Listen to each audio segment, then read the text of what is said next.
वीरांगना महारानी अवंतीबाई लोधी का जन्म लोधी राजपूत क्षत्रिय समुदाय में 16 अगस्त 1831 को ग्राम मनकेहनी, जिला सिवनी के जमींदार राव जुझार सिंह के यहाँ हुआ था। आज भी भारत की पवित्र भूमि ऐसे वीर वीरांगनाओं की कहानियों से भरी पड़ी है, जिन्होंने 1857 के प्रथम स्वतंत्रता संग्राम से लेकर देश के आजाद होने तक भिन्न भिन्न रूपों में अपना अहम योगदान दिया, लेकिन भारतीय इतिहासकारों ने हमेशा से उन्हें नजरअंदाज किया है। देश में सरकारों या प्रमुख सामाजिक संगठनों द्वारा स्वतंत्रता संग्राम से जुड़े हुए लोगों के जो कार्यक्रम आयोजित किए जाते हैं, वो सिर्फ और सिर्फ कुछ प्रमुख स्वतंत्रता संग्राम सेनानियों के होते हैं। लेकिन बहुत से ऐसे स्वतंत्रता संग्राम सेनानी हैं जिनके अहम योगदान को न तो सरकारें याद करती हैं, न ही समाज याद करता है, लेकिन उनका योगदान भी देश के अग्रणी श्रेणी में गिने जाने वाले स्वतंत्रता संग्राम सेनानियों से कम नहीं है।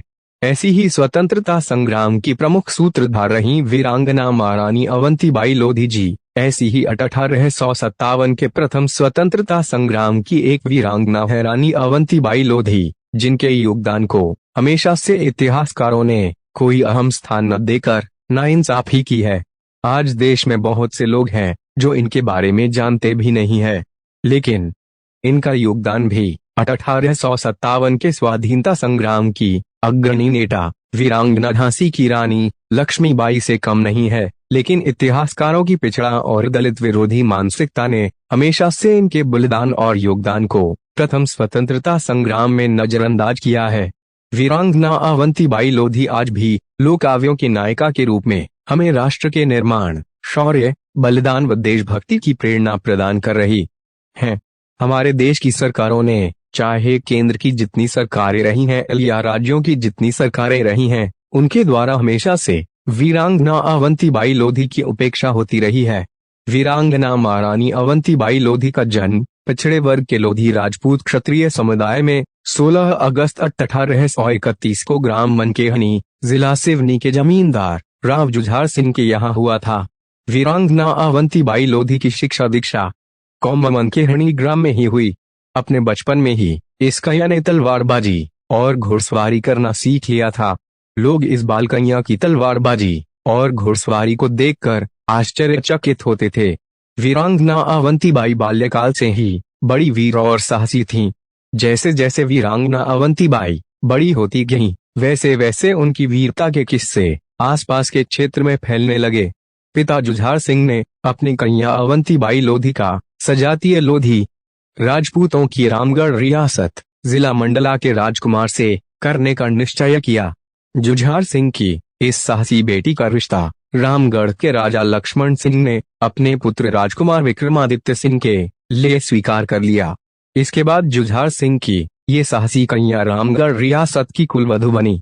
सन 1850 में रामगढ़ रियासत के राजा और वीरांगना अवंतीबाई लोधी के ससुर लक्ष्मण सिंह की मृत्यु हो गई और राजकुमार विक्रमादित्य सिंह का रामगढ़ रियासत के राजा के रूप में राजतिलक किया गया। लेकिन कुछ सालों बाद राजा विक्रमादित्य सिंह अस्वस्थ रहने लगे। उनके दोनों पुत्र अमान सिंह और शेर सिंह अभी छोटे थे, अतः राज्य का सारा भार रानी अवंतीबाई लोधी के कंधों पर आ गया।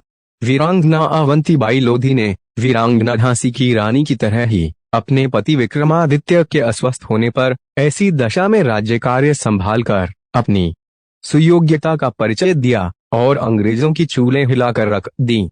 इस समय लॉर्ड डलहौजी भारत में ब्रिटिश राज का गवर्नर जनरल था। लॉर्ड डलहौजी का प्रशासन चलाने का तरीका साम्राज्यवाद से प्रेरित था।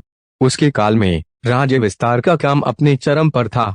भारत में लॉर्ड डलहौजी की साम्राज्यवादी नीतियों और उसकी राज्य हट नीति की वजह से देश की रियासतों में हल्ला मचा हुआ था। लॉर्ड डलहौजी की राज्य हट नीति के अंतर्गत जिस रियासत का कोई स्वाभाविक बालिग उत्तराधिकारी नहीं होता था, ब्रिटिश सरकार उसे अपने अधीन कर रियासत को ब्रिटिश साम्राज्य में उसका विलय कर लेती थी। इसके अलावा इस हड़प नीति के अंतर्गत डलहौजी ने यह निर्णय लिया कि जिन भारतीय शासकों ने कंपनी के साथ मित्रता की है अथवा जिन शासकों के राज्य ब्रिटिश सरकार के अधीन है और उन शासकों के यदि कोई पुत्र नहीं है, तो वे बिना अंग्रेजी हुकूमत की आज्ञा के किसी को गोद नहीं ले सकता।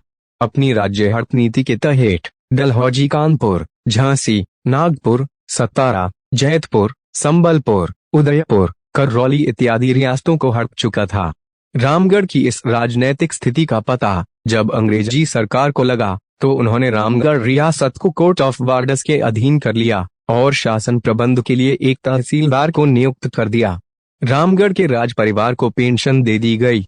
इस घटना से रानी वीरांगना अवंतीबाई लोधी काफी दुखी हुई, परंतु वे अपमान का घूंट पी कर रह गईं। रानी उचित अवसर की तलाश करने लगी। मई 1857 में अस्वस्थता के कारण राजा विक्रमादित्य सिंह का स्वर्गवास हो गया। सन 1857 में देश में स्वतंत्रता संग्राम छिड़ा तो क्रांतिकारियों का संदेश रामगढ़ भी पहुंचा।